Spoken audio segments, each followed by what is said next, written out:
नमस्कार. विज्ञान धर्म विश्वमेळातर्फे मार्तंड स्तोत्रातील पुढील श्लोक आज प्रसारित होत आहे.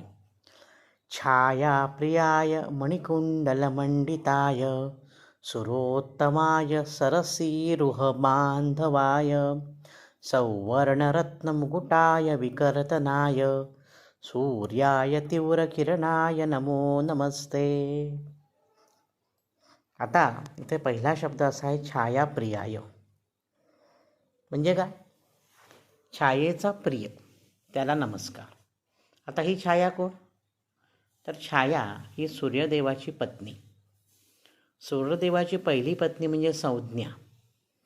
हिच्या सावलीतून ही छाया निर्माण झालेली आहे. कारण पहिली पत्नीची संज्ञा किंवा संजना ती तपश्चर्या करायला निघून गेली होती. कारण त्या संज्ञाला सूर्याचं तेज असह्य झालं. ती तपश्चर्येसाठी गेली आणि तिने तिच्याऐवजी छाया नावाची एक पत्नी सूर्यासाठी ठेवली. आणि ही जी छाया आहे ही सूर्याची पत्नी असली तरी तिच्यामध्ये तेज नाही आणि सूर्याची शक्ती नाही, तर ती शांत आहे, शीतल आहे. आपल्याकडे सूर्याच्या 2 पत्नींची सुद्धा पूजा करण्याची पद्धत आहे. तर छाया आणि सूर्य यातून शनिदेवाची उत्पत्ती झाली असं सुद्धा काही ठिकाणी मानण्यात येतं. छाया आणि सूर्यापासून शनिदेव आणि सावर्णी नावाचा मनू यांचा जन्म झाला असं वर्णनसुद्धा काही ठिकाणी आपल्याला आढळतं. तर छाया ही जी त्याची पत्नी आहे तिचा प्रिय कोण? तर सूर्य. मणिकुंडल मंडिताय. तर सूर्य नारायणाची उपमा दिलेली आहे आदित्याची. तो अगदी मणिभूषणांनी मंडित असा आहे. कानामध्ये मणी आहेत, दागदागिने घातलेले आहेत. त्याचा मुकुटसुद्धा अतिशय सुंदर आहे. सुरोत्तमाय. सुर म्हणजे देव. देवांमधील अतिशय उत्तम असा तो सूर्य. सूर्याला आपल्या पंचायतनात सुद्धा काही ठिकाणी स्थान दिलेलं असतं. सूर्यपंचायतनात सूर्याला स्थान असतं. तर तो एक देवता म्हणून त्याची गणना केलेली असल्यामुळे तो उत्तम असा देव आहे. सरसीरुह बांधवाय. सरसीरुह. सरसीरुह याचा अर्थ कमळ, पाण्यात उगवलेलं कमळ, ह्याचाच तो बंधू आहे. कारण सूर्यविकासिनी काही कमळं असतात, काही चंद्रविकासी कमळं असतात. फरक आहे कमळामध्ये. काही कमळं रात्री चंद्राच्या प्रकाशात फुलतात, त्याला चंद्रविकासी म्हणतात.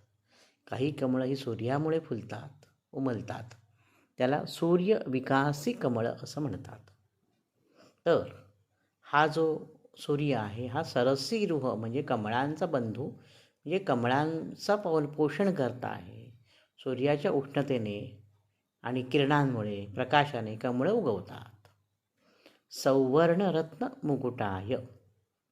रत्नजडित मुकुट या सूर्यनारायणाने धारण केलेला आहे आपल्या मस्तकावर.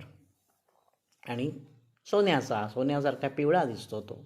पिवळे तांबूस ऊन कोवळे पसरे चौफेरी, ओढा नेई सोने वाटे वाहून या दूर. झाडांनी कुटी मुकुट घातले डोकीच सोनेरी, कुर्णांवरी शेतात पसरला गुलाल चौफेरी. असे एक छानसं काव्य जुन्या अभ्यासक्रमामध्ये होतं, आपल्याला माहिती आहे. पिवळे तांबूस ऊन कोवळे पसरे चौफेर, ओढाने सोने वाटे वाहून या दूर. आणि शेवटी कवी म्हणतो, कुठे बुडाला पलीकडील तो सोन्याचा गोळा. असं वाटतं की उगवत तिचा आणि मावळतीचा सूर्य म्हणजे जणू काही सोन्याचा गोळा आहे. इथे म्हटलं ते सौवर्ण रत्न मुकुटाय विकर्तनाय. विकर्तन हे सुद्धा एक सूर्याचंच नाव आहे. सूर्याय तीव्रकिरणाय नमो नमस्ते.